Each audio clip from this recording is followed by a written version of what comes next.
Jerusalem is often explored on foot, but another way to see the city is to find ways to get above it all and look down on some of its amazing sights. Our first stop is the well-known tower of the YMCA, or IMCA as it's usually called in Israel. My guide, Madeline, was full of interesting facts about the Y. In 1878 you have a YMCA in Jerusalem, not on this spot. It moved around 3 times before it opened the beautiful landmark building we have in Jerusalem in 1933 under the British.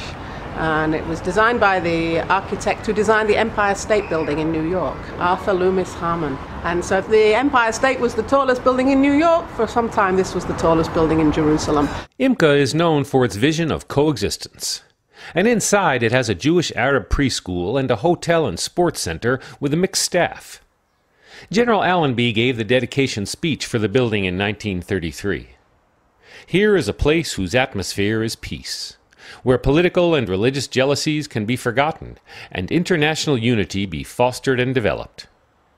But let's go about 180 feet up to the roof. Looking due east across to the Mount of Olives, to the Jewish cemetery, cross over the top of the King David Hotel, and out into Jordan on a clear day. We can also see the white dome of the newly reconstructed Hurva synagogue in the Old City. In the other directions we can see the windmill in Yamin Moshe, the old Jerusalem train station, and Independence Park downtown. And one more Madeline fact. When the King David was built 2 years before the YMCA, it was opened in 1931, it was 2 stories lower. And for the 19 years that Jordan was in control of the Old City, a number of mortar shells were fired from the Old City. They flew over the top of the King David and landed in the YMCA. A short walk to the Old City, and Madeline takes us to the walls there, on top of which one can walk almost completely around the Old City. The walls were built by Sultan Suleiman in 1532, and until 1860, all of Jerusalem's residents lived inside these walls. We're looking across the valley of the Hinnom, the valley of hell, the traditional place of child sacrifice over 4,000 years ago to the Canaanite Ammonite god Moloch. And on the other side of the valley is the King David Hotel, and we can see the top of the YMCA tower popping up behind. Other good views to choice parts of the Old City include the Tower of David and the Austrian Hospice. Madeline gives me her overview. I really believe that the only way to really understand the city is from above.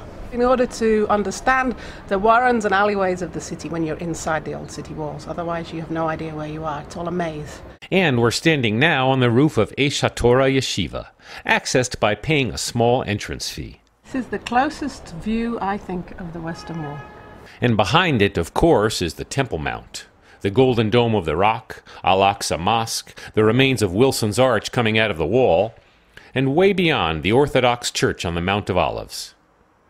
And right below us, still closed to the public below, we can see excavations of one of the main roads through the Old City. This follows the valley, the Tyropean Valley, all the way from Damascus Gate, through the street today, which is known as the Valley. This is the ancient road, and it exits all the way down towards the ancient city of David. There's the remains of 2 ovens, and the road stones themselves.